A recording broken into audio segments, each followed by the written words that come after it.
তাদের সাথে কটাপ করব। যেই সরকার হরগোবিন্দ দাস চন্দন দাসকে হত্যা করে তাদের সাথে কটাপ করব। 2021 সালে ভারতীয় জনতা পার্টির একাধিক কার্যকর্তা, হাজার হাজার কার্যকর্তা তাদেরকে মৃত্যুর মুখে ঠেলে দিয়েছে, তাদের বাড়িঘরদোর জ্বালিয়ে দিয়েছে। এটা ভারতীয় জনতা পার্টি, এটা অন্যান্য কোনো রাজনৈতিক দল নয় যে তাদের দলের লোককে মারলে, তাদের পার্টি অফিস ভাঙলে তাদের নেতৃত্ব গিয়ে নবান্নে গিয়ে বসে চা কফি আর ফিশ ফ্রাই খেয়ে চলে আসবে। এটা ভারতীয় জনতা পার্টি, কোনো রকম কোনো সেটিং নেই, নো সেটিং অপোজিশন। আজকে যদি সেটিং থাকতো, শুভেন্দু অধিকারীদের বিরুদ্ধে এত মামলা হতো না, ভারতীয় জনতা পার্টিদের কর্মী কার্যকর্তাদের উপরে এত অত্যাচার হতো না। প্রত্যেকটা নির্বাচন পেরিয়েছে পশ্চিমবঙ্গের 2016 সালের পর থেকে। আপনারা দেখুন না, যখন থেকে বিজেপির আপরাইজিং এই রাজ্যে হয়েছে, আক্রান্ত হয়েছে কারা, আক্রমণের মুখে পড়েছে কারা, তারা গটআপ করবে। যদি গটআপ করতো পশ্চিমবঙ্গে প্রধানমন্ত্রী এতবার কিন্তু রাজনৈতিক একটা সময় আজকে যার বিরুদ্ধে আপনারা কথাগুলো বলছেন, তৃণমূল কংগ্রেসের বিরুদ্ধে আপনি যে কথাগুলো বলছেন, একটা সময় তো আপনাদের জোট সঙ্গী ছিল এই তৃণমূল কংগ্রেস। না, রাজনীতিতে তৃণমূল কংগ্রেস কখন, মমতা বন্দ্যোপাধ্যায়, আজকে যদি মমতা বন্দ্যোপাধ্যায় সিপিএম এর বিরুদ্ধে সারা জীবন আন্দোলন করেছে, ইন্ডি জোটের মঞ্চে দেখা গেছে সেই সীতারাম ইয়েচুরির পাশে মমতা বন্দ্যোপাধ্যায় বসে আছে। রাজনীতির ক্ষেত্রে মমতা বন্দ্যোপাধ্যায়, আমরা তো বারংবার বলছি, মমতা বন্দ্যোপাধ্যায় 2011 সালের আগে মমতা বন্দ্যোপাধ্যায়, আজকে 2011। ঠিক ঠিক, আপনি 2011 সালের কথা বললেন। 2011 সালের আগেই সিঙ্গুর আন্দোলন নিয়ে যখন মমতা বন্দ্যোপাধ্যায় অনশন করে যাচ্ছেন, তখন তার অনশন ভাঙাতে রাজনাথ সিং ছুটে গিয়েছিলেন সিঙ্গুরে। সে তো সমস্ত, সে তো কংগ্রেসের লোকেরাও সেখানে গেছে। আপনি এই কথা বলছেন?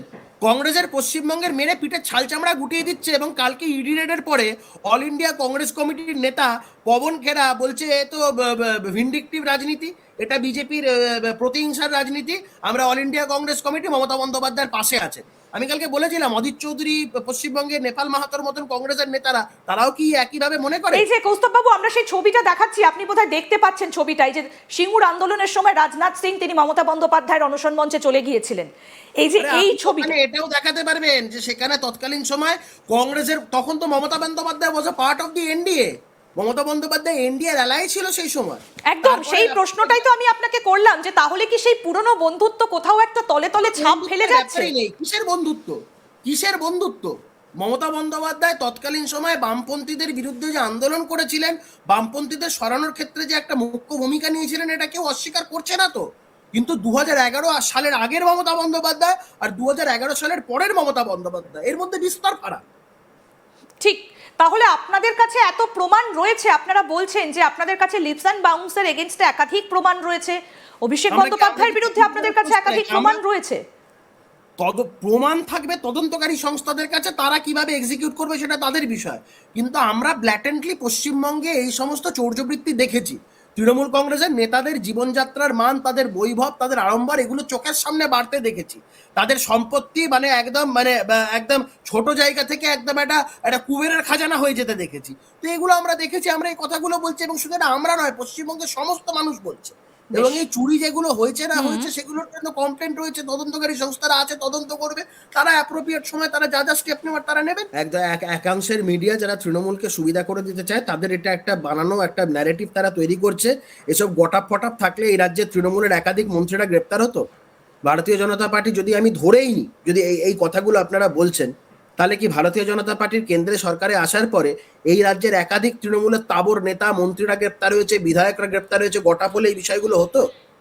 পশ্চিমবঙ্গের মানুষ এই বিষয়গুলো দেখেছেন, এবং এই ফালতু এই তৈরি করা একটা ন্যারেটিভে কেউ পা দেবেন। কৌস্তববাবু, যারা গ্রেফতার হয়েছিলেন আপনি বললেন, তারা সবাই এবার বেরিয়ে চলে এসেছেন, এবং এই প্রশ্নটা সরাসরি অমিত শাহজিকেও কিন্তু করা হয়েছিল। এটা তো বেসিক জিনিস। Bail is the rule and jail is the exception, এটা আমাদের কথা না, this is fundamental position of law. একটা মানুষ অনির্দিষ্টকালের জন্য জেলে থাকবে না। আইন কানুন বিচার ব্যবস্থা বলে একটা বিষয় আছে, এর সাথে সরকার বা এর সাথে রাজনৈতিক দলের কোনো সম্পর্ক নেই। জুডিশিয়ারি ইন ইটস উইজডম তারা মনে করেছে যে এই মানুষটাকে বেলে রাখলে এভিডেন্স ট্যাম্পার করবে না, পালিয়ে যাবে না, ইনভেস্টিগেশনে তার এমনি এমনি বেল পায় না, কন্ডিশনস থাকে তার। সে পালাতে পারবে না, ট্যাম্পার করতে পারবে না এভিডেন্সকে, কাউকে থ্রেট করতে পারবে না, ইনডিউস করতে পারবে না। তারপরে একটা মানুষকে বেল দেয়, সে যদি ভায়োলেট করে তাকে আবার ভেতরে ঢুকিয়ে দেওয়া হবে। তো কার্টেলমেন্ট অফ লিবার্টিটা এত ইজি বিষয় নয়। একটা মানুষের liberty which is guaranteed under Article 21 of the Constitution of India that cannot be curtailed, এইভাবে কাটেল করে, that is a fundamental position of law। তারা মানুষের বেল পাবে না কেন?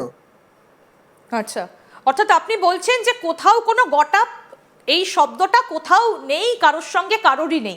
অনেক ধন্যবাদ কৌস্তব আমরা বাবু। তাদের সাথে কটাপ করব, যেই সরকার হরগোবিন্দ দাস চন্দন দাসকে হত্যা করে তাদের সাথে কটাপ করব। 2021 সালে ভারতীয় জনতা পার্টির একাধিক কার্যকর্তা, হাজার হাজার কার্যকর্তা তাদেরকে মৃত্যুর মুখে ঠেলে দিয়েছে, তাদের বাড়িঘরদোর জ্বালিয়ে দিয়েছে। এটা ভারতীয় জনতা পার্টি, এটা অন্যান্য কোনো রাজনৈতিক দল নয় যে তাদের দলের লোককে মারলে, তাদের পার্টি অফিস ভাঙলে তাদের নেতৃত্ব গিয়ে নবান্নে গিয়ে বসে চা কফি আর ফিশ ফ্রাই খেয়ে চলে আসবে। এটা ভারতীয় জনতা পার্টি, কোনো রকম কোনো সেটিং নেই, নো সেটিং অপোজিশন। আজকে যদি সেটিং থাকতো শুভেন্দু অধিকারীদের বিরুদ্ধে এত মামলা হতো না, ভারতীয় জনতা পার্টিদের কর্মী কার্যকর্তাদের উপরে এত অত্যাচার হতো না। প্রত্যেক কটা নির্বাচন পেরিয়েছে পশ্চিমবঙ্গে 2016 সালের পর থেকে। আপনারা দেখুন না, যখন থেকে বিজেপির আপরাইজিং এই রাজ্যে হয়েছে, আক্রান্ত হয়েছে কারা, আক্রমণের মুখে পড়েছে কারা, তারা গটআপ করবে। যদি গটআপ করতো পশ্চিমবঙ্গে প্রধানমন্ত্রী এতবার কিন্তু রাজনৈতিকভাবে একটা সময় আজকে যার বিরুদ্ধে আপনারা কথাগুলো বলছেন, তৃণমূল কংগ্রেসের বিরুদ্ধে আপনি যে কথাগুলো বলছেন, একটা সময় তো আপনাদের জোট সঙ্গী ছিল এই তৃণমূল কংগ্রেস। না, রাজনীতিতে তৃণমূল কংগ্রেস কখন, মমতা বন্দ্যোপাধ্যায়, আজকে যদি মমতা বন্দ্যোপাধ্যায় সিপিএম এর বিরুদ্ধে সারা জীবন আন্দোলন করেছে, ইন্ডি জোটের মঞ্চে দেখা গেছে সেই সীতারাম ইয়েচুরির পাশে মমতা বন্দ্যোপাধ্যায় বসে আছে। রাজনীতির ক্ষেত্রে মমতা বন্দ্যোপাধ্যায়, আমরা তো বারংবার বলছি, মমতা বন্দ্যোপাধ্যায় 2011 সালের আগে মমতা বন্দ্যোপাধ্যায়, আজকে 2011 ঠিক আপনি 2011 সালের কথা বললেন। 2011 সালের আগেই সিঙ্গুর আন্দোলন নিয়ে যখন মমতা বন্দ্যোপাধ্যায় অনশন করে যাচ্ছেন, তখন তার অনশন ভাঙাতে রাজনাথ সিং ছুটে গিয়েছিলেন সিঙ্গুরে। সে তো সমস্ত, সে তো কংগ্রেসের লোকেরাও সেখানে গেছে। আপনি এই কথা বলছেন, কংগ্রেসের পশ্চিমবঙ্গের মেরে পিঠে ছাল চামড়া গুটিয়ে দিচ্ছে। এবং কালকে ইডি রেডের পরে অল ইন্ডিয়া কংগ্রেস কমিটির নেতা পবন খেরা বলছে এ তো ভিন্ডিকটিভ রাজনীতি, এটা বিজেপির প্রতিহিংসার রাজনীতি, আমরা all India Congress committee Mamata বন্দ্যোপাধ্যায়ের পাশে আছে। আমি কালকে বলেছিলাম অজিত চৌধুরী, পশ্চিমবঙ্গের নেপাল মাহাতোর মতন কংগ্রেসের নেতারা, তারাও কি একইভাবে মনে করে? এই যে কৌস্তব বাবু, আমরা সেই ছবিটা দেখাচ্ছি, আপনি বোধহয় দেখতে পাচ্ছেন ছবিটা। এই যে সিঙ্গুর আন্দোলনের সময় রাজনাথ সিং তিনি মমতা বন্দ্যোপাধ্যায়ের অনশন মঞ্চে চলে গিয়েছিলেন। এই যে এই ছবি, এটাও দেখাতে পারবেন যে সেখানে তৎকালীন সময় কংগ্রেসের, তখন তো Mamata Bandyopadhyay was a part of the NDA, Mamata Bandyopadhyay NDA এর অ্যালাই ছিল সেই সময়। একদম সেই প্রশ্নটাই তো আমি আপনাকে করলাম, যে তাহলে কি সেই পুরনো বন্ধুত্ব কোথাও একটা তলে তলে ছাপ ফেলে যাচ্ছে? কিসের বন্ধুত্ব, কিসের বন্ধুত্ব? মমতা বন্দ্যোপাধ্যায় তৎকালীন সময় বামপন্থীদের বিরুদ্ধে যে আন্দোলন করেছিলেন, বামপন্থীদের সরানোর ক্ষেত্রে যে একটা মুখ্য ভূমিকা নিয়েছিলেন, এটা কেউ অস্বীকার করছে না তো। কিন্তু 2011 সালের আগের মমতা বন্দ্যোপাধ্যায় আর 2011 সালের পরের মমতা বন্দ্যোপাধ্যায়, এর মধ্যে বিস্তর ফারাক। ঠিক, তাহলে আপনাদের কাছে এত প্রমাণ রয়েছে, আপনারা বলছেন যে আপনাদের কাছে লিপস অ্যান্ড বাউন্সের এগেইনস্টে একাধিক প্রমাণ রয়েছে, অভিষেক বন্দ্যোপাধ্যায়ের বিরুদ্ধে আপনাদের কাছে একাধিক প্রমাণ রয়েছে। প্রমাণ থাকবে তদন্তকারী সংস্থাদের কাছে, তারা কিভাবে এক্সিকিউট করবে সেটা তাদের বিষয়।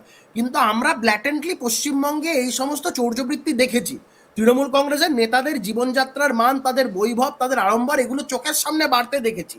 তাদের সম্পত্তি একদম ছোট জায়গা থেকে একদম একটা কুবেরের খাজানা হয়ে যেতে দেখেছি। তো এগুলো আমরা দেখেছি, আমরা এই কথাগুলো বলছি, এবং শুধু এটা আমরা নয়, পশ্চিমবঙ্গের সমস্ত মানুষ বলছে। এবং এই চুরি যেগুলো হয়েছে না হয়েছে, সেগুলোর জন্য কমপ্লেন্ট রয়েছে, তদন্তকারী সংস্থারা আছে, তদন্ত করবে, তারা অ্যাপ্রোপ্রিয়েট সময় তারা যা যা স্টেপ নেওয়ার তারা নেবেন।